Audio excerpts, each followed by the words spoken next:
আপনার মনের কষ্ট আমি বুঝতে পারছি আর্য।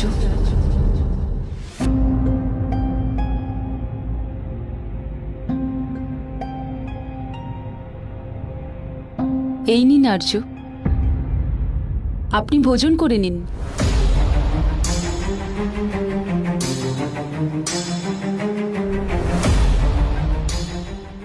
না সীতা, মন যখন বিভিন্ন ভাবনায় বিচলিত তখন গলা দিয়ে খাবার নামে না। আর্য, আমি যেটা ভাবছি, আপনার ব্যাকুল হওয়ার কারণ কি সেটাই? হ্যাঁ সীতা, যখনই আমি আমার প্রজাদের দেখি আমার মন অপরাধ বোধে পূর্ণ হয়ে যায়। আমি কি করে আমার অযোধ্যাবাসীদের সুখী আর সমৃদ্ধ জীবন থেকে বিচ্ছিন্ন করে বনবাসী জীবন কাটানো মেনে নিতে পারি? কিন্তু আপনি তো এটাও জানেন যে ওরা এত সহজে আপনাকে ছেড়ে যাবে না। তবে আমি কি ওদের ভবিষ্যৎ অন্ধকারে ঠেলে দেব?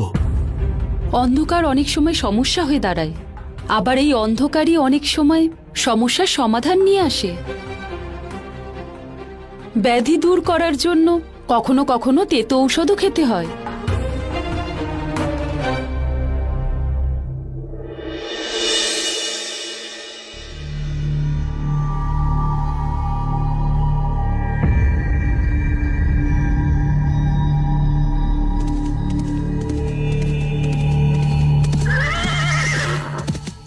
অযোধ্যার পতাকা?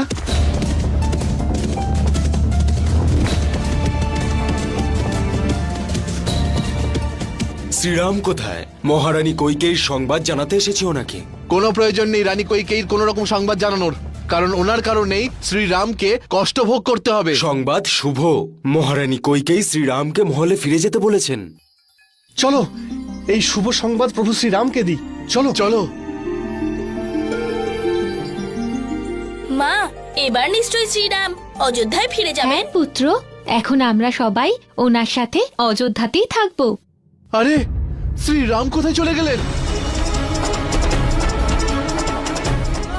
না সুমন্ত, না কুমার লক্ষণ, আর না দেবী সীতা আমাদের ছেড়ে কোথায় চলে গেলেন?